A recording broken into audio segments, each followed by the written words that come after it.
Subscribe button को दबा दें और घंटे की आकार के बेल घंटी को भी दबा दें ताकि हमारे नए वीडियो आपको लगातार मिलते रहें।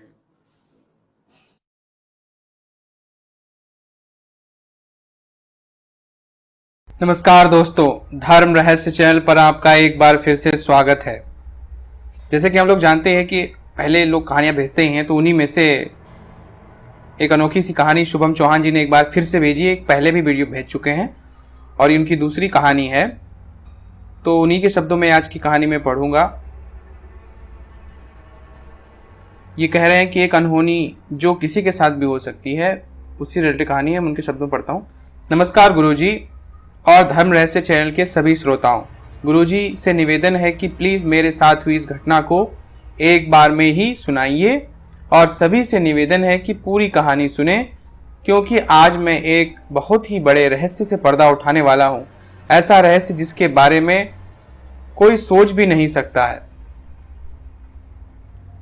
मेरा नाम शुभम चौहान, उम्र 24 साल, भोपाल एमपी के गोविंदापुरा एरिया में रहता हूँ। मैंने मेरी ईमेल आईडी शुभम SRK368@gmail.com और नंबर इन्होंने दिया है 8103499940 दे रहा हूँ।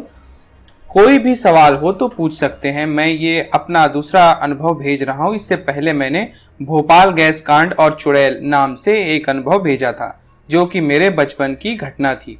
माँ भगवती की कृपा से हम बच गए, लेकिन आज जो मैं आपको बताने जा रहा हूँ वो घटना कुछ ही दिन पहले की है। मैं पिछले अनुभव में बता चुका हूँ कि मैं आदिशक्ति की मंत्रों से जाप करता हूँ और मुझे काफ़ी बड़े अनुभव भी हुए हैं। चलिए मैं आपको अब पूरी बात बताता हूँ। कुछ दिन पहले मुझे भोपाल से लगभग 150 किलोमीटर दूर अपने एक दोस्त के यहाँ एक फंक्शन में शामिल होने के लिए जाना पड़ा। भोपाल जैसी बड़ी सिटी से दूर वो गांव काफ़ी सुंदर था। चारों तरफ हरियाली, वो मज़ा ही आ गया था। मैं सुबह सुबह ही वहां पहुंच गया। फंक्शन दोपहर को था। फंक्शन काफ़ी अच्छा रहा। मेरे दोस्त ने कहा कि शुभम, तुम कुछ दिन और रुक जाओ। मेरा भी मन था तो मैं रुक गया, जबकि उसकी फैमिली मुझे अच्छी तरह से जानती है, इसलिए कोई दिक्कत भी नहीं हुई। अगले दिन हम जल्दी उठ गए और घूमने निकल गए। घूमते घूमते सुबह के 10 बज गए, तो सोचा अब वापस घर चलते हैं। तब हम गांव से कुछ बाहर थे। जैसे ही हम लौटने के लिए वापस मुड़े, एक घर जो कि गांव से अलग बसा हुआ था, वहां से कुछ लोगों के चिल्लाने की आवाजें आने लगी। हम उस तरफ भागे तो देखा कि एक औरत अपने 2 बच्चों के साथ घर के बाहर खड़ी परेशान होकर चिल्ला रही है और रोए जा रही है।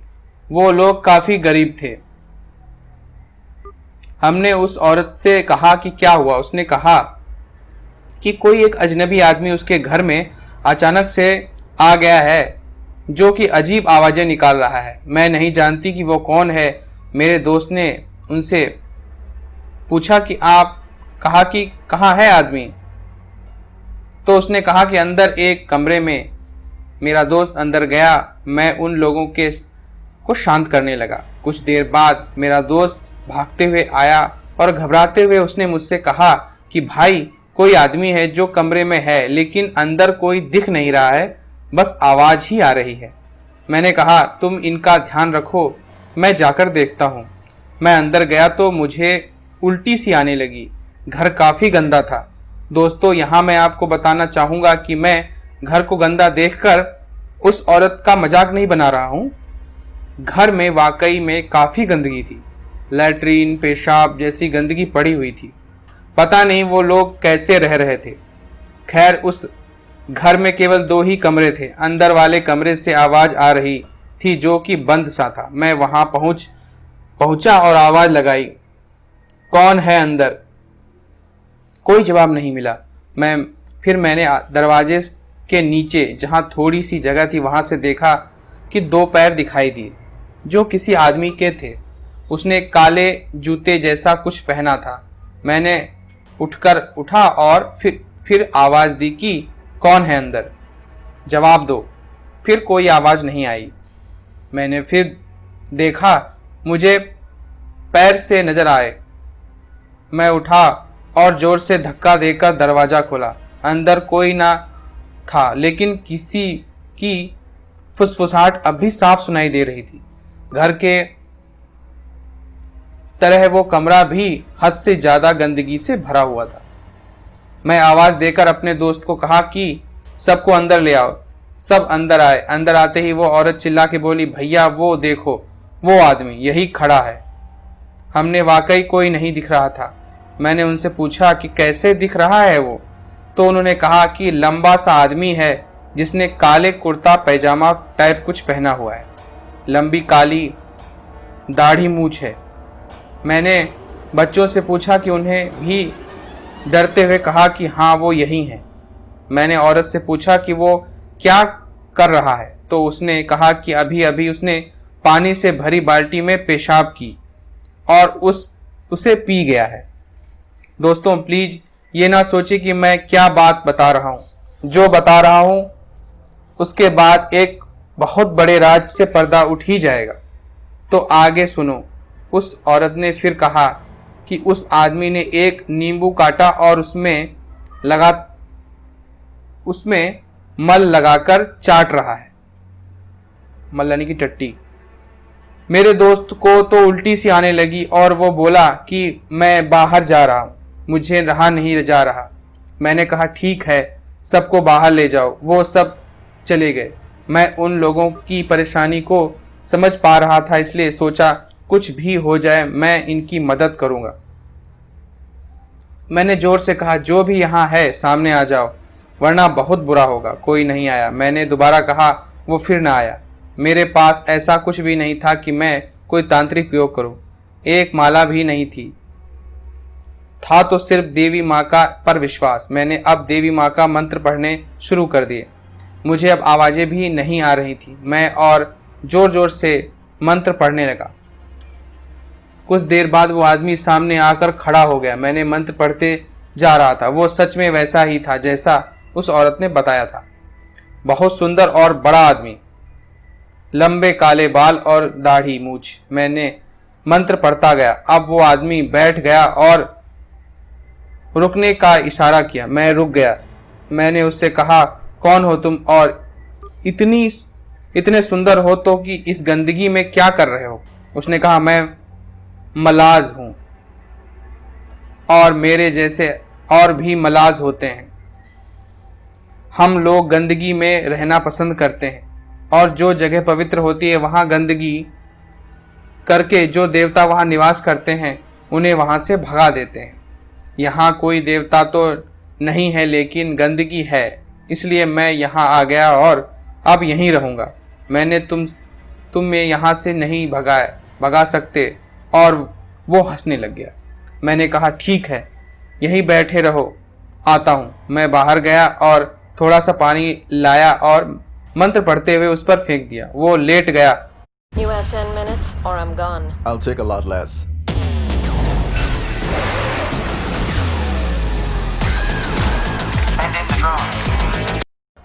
और हिल भी नहीं पा रहा था। उसने कहा कि ठीक है, मैं जाता हूँ, लेकिन याद रखना जब तुम यहाँ से चले जाओगे तो फिर वापस आ जाऊंगा, यानी तुम हमेशा के लिए मुझे नहीं भगा सकते हो।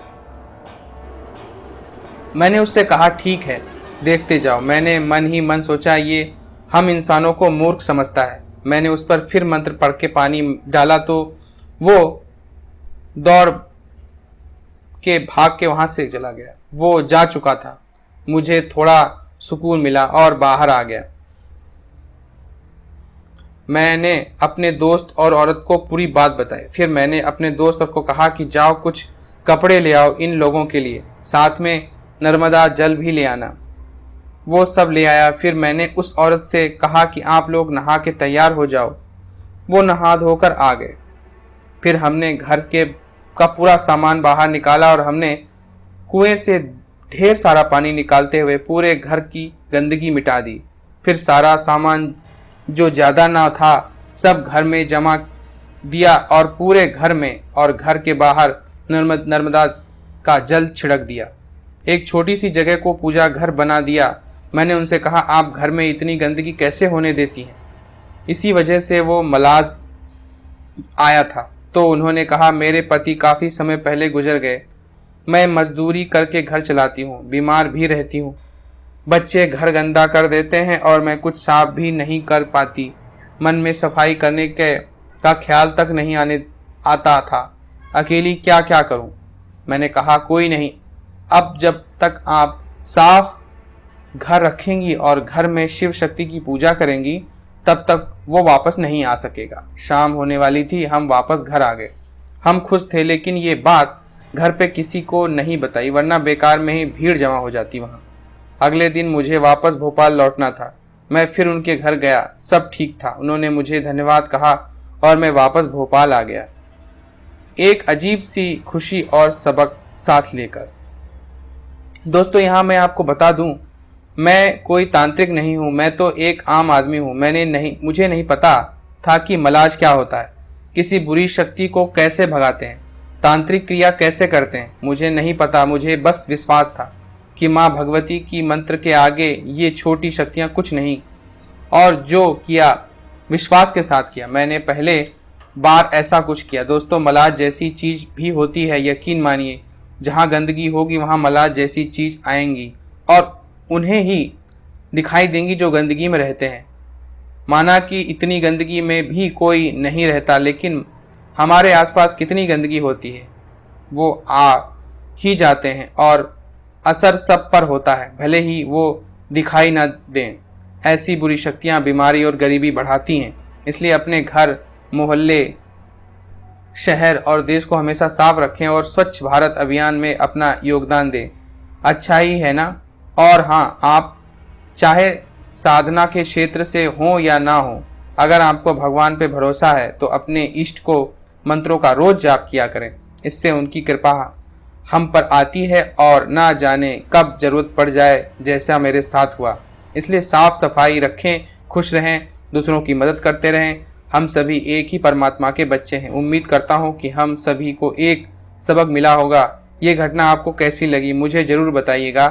आपका अपना शुभम चौहान। जय महाकाल, जय महाकाली। धन्यवाद। तो बहुत ही अच्छी इनकी कहानी और घटना जीवन